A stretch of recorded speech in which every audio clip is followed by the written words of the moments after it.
اعوذ باللہ من الشیطان اللعین الرجیم بسم اللہ الرحمن الرحیم الحمدللہ رب العالمین الصلاۃ والسلام علی محمد واہل بیتہ الطیبین الطاہرین المعصومین۔ سامعین محترم، سب سے پہلے 13 رجب المرجب ولادت باسعادت مولا کائنات کے اس پرمسرت موقع پر میں تمام موالیان حیدر قرار، محبان آل اطہار، مراجع العظام اور بالخصوص اپنے وقت کے امام کی خدمت میں ہدیہ تبریک و تہنیت پیش کرتا ہوں۔ سامعین محترم، جب رسول اکرم صلی اللہ علیہ وآلہ وسلم کی دنیا میں آمد ہوئی تو پوری کائنات نور محمدی سے منور ہو گئی۔ اسی طرح جب جابر ابن عبداللہ انصاری نے رسول اکرم سے آ کر مولا کی ولادت باسعادت کے حوالے سے پوچھا تو رسول اکرم نے فرمایا کہ اے جابر، آپ نے ایک ایسے مولود کے بارے میں پوچھا جو یقیناً میرے بعد افضل ترین شخص ہوگا۔ اور اس کے بعد رسول اکرم فرماتے ہیں کہ ان اللہ خلقنی و علی من نور واحد، خدا نے مجھے اور علی کو ایک ہی نور سے خلق فرمایا، اور یہ ہمارا نور خلقت آدم سے کئی ہزار سال پہلے خلق ہوا، اور جب خدا نے حضرت آدم علیہ السلام کو خلق فرمایا تو یہ نور ان کی طرف منتقل ہو گیا،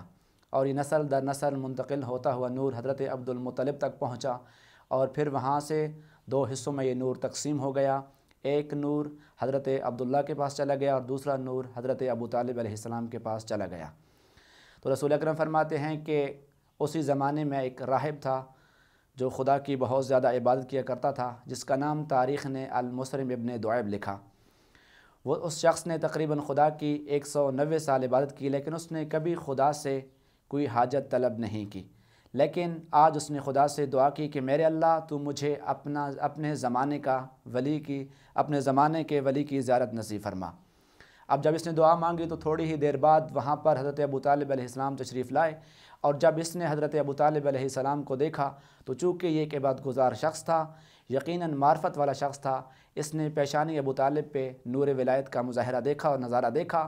تو یہ جلدی سے کھڑا ہو گیا اور استقبال کے لیے آگے بڑھ کر حضرت ابو طالب علیہ السلام کی پیشانی مقدس کا بوسہ لیا۔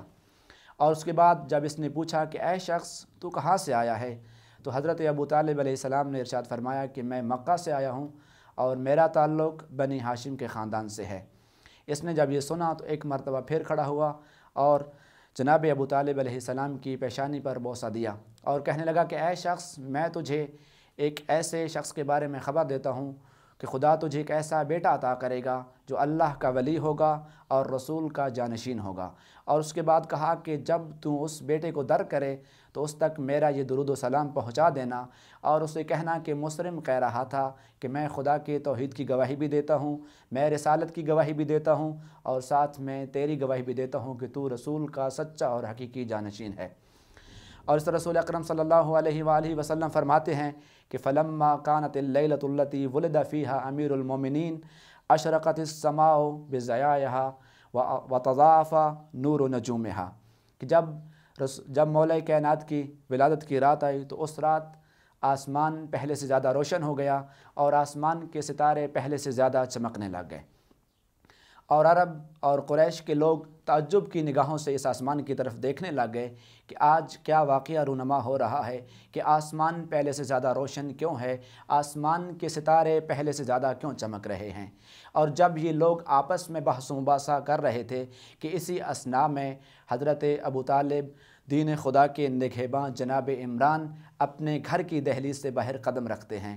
اور مکہ کی گلیوں میں چلنا شروع کرتے ہیں۔ جب حضرت ابو طالب علیہ السلام مکہ کی گلیوں میں چل رہے ہوتے ہیں تو ایک قصیدہ پڑھ رہے ہوتے ہیں، کہہ رہے ہوتے ہیں یا ایھا الناس تمت حجت اللہ،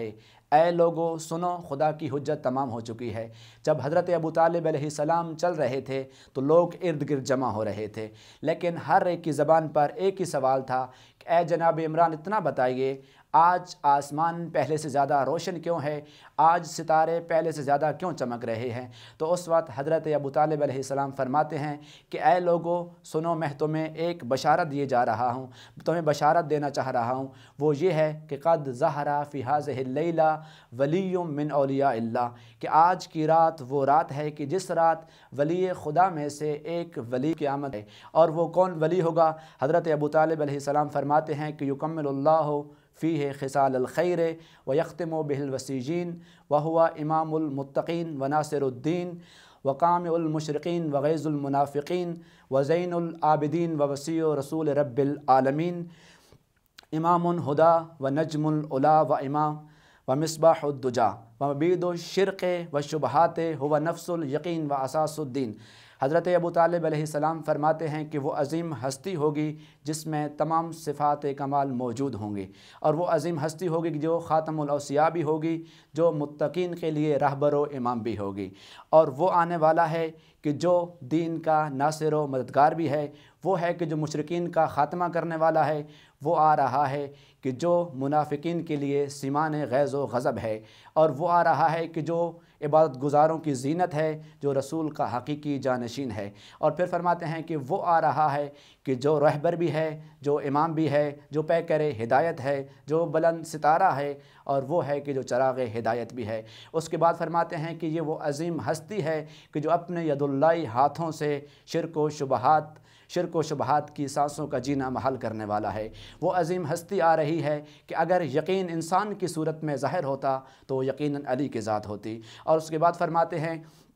کہ 13 رجب المرجب کو یہ جو مولا کائنات کی ولایت باسعادت ہو رہی ہے، فقط مولا نہیں بلکہ حقیقت میں یقین انسانی صورت میں ظاہر ہو رہا ہے، جو کہ دین کی اساس اور بنیاد ہے۔ تو جو اس نفس الیقین کو نہیں مانے گا وہ یقیناً بے یقین رہے گا، جو اس دین کو نہیں مانے گا وہ بے دین رہے گا۔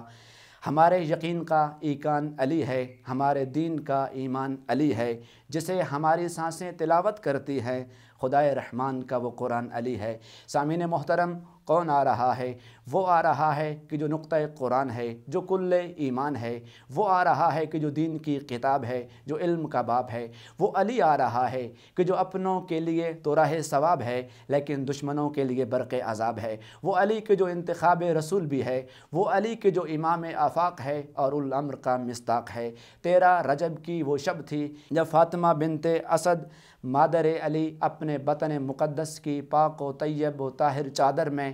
العزم کو چھپائے، اطاعت کے قدم بڑھائے، علی الاعلیٰ کے گھر میں پہنچی، اور بی بی خانہ خدا میں یوں داخل ہوئیں جیسے کوئی اپنے ہی گھر میں داخل ہوتا ہے۔ اور جب بی بی خانہ خدا میں داخل ہوئیں تو نور خدا خانہ خدا میں چمکا، اور ہاتف غیبی کی آواز آئی، اے فاطمہ اس نور ولایت پہ الطاف دلی رکھنا، اے فاطمہ تم اس بچے کا نام علی رکھنا۔ اور سامعین محترم، جہاں ہر کوئی اس مولود کی آمد کا منتظر تھا، وہاں پر رسول اکرم بھی اس مولود کی آمد کے انتظار میں تھے، اور یہی وجہ ہے کہ دست دعا بلند تھے۔ رسول خدا نے خدا سے دعا کی، میرے اللہ ضرورت ہے مشکل میں مشکل کشا کی، مٹانے کے ظلمتوں کے تنویر دے دے، جہاد مخالف کے شمشیر دے دے، شجاعت کی ایک زندہ تصویر دے دے، دیا ہے جو قرآن تو تفسیر دے دے، گر چاہتا ہے کہ ہو دین کامل، امامت کو کر دے رسالت میں شامل۔ اور جب دعا کرنے والی ہستی سید الانبیاء والمرسلین ہو تو دعا کبھی رد نہیں ہو سکتی۔ یہی وجہ ہے کہ دعا ابھی تمام نہیں ہوئی تھی، دعا ہو رہی تھی کہ آواز آئی، اے رسول تم کعبے سے لے آؤ اپنا بھائی، رسالت فرت مسرت سے جھومی، قبولیت نے بڑھ کے زبان نے دعا چومی۔ جب دعا قبول ہوئی تو اثر کیا ہوا؟ نور نور کی جانب بڑھا، رسالت آغوش کعبہ میں آئی، امامت آغوش رسالت میں آئی۔ ادھر فاطمہ کی صدا آئی، میرا علی آیا، ادھر رسالت کی صدا آئی، میرا وسیع آیا، ادھر جلی کی آواز آئی، میرا ولی آیا۔ وصلی اللہ علی محمد و اہل بیتہ الطیبین الطاہرین المعصومین۔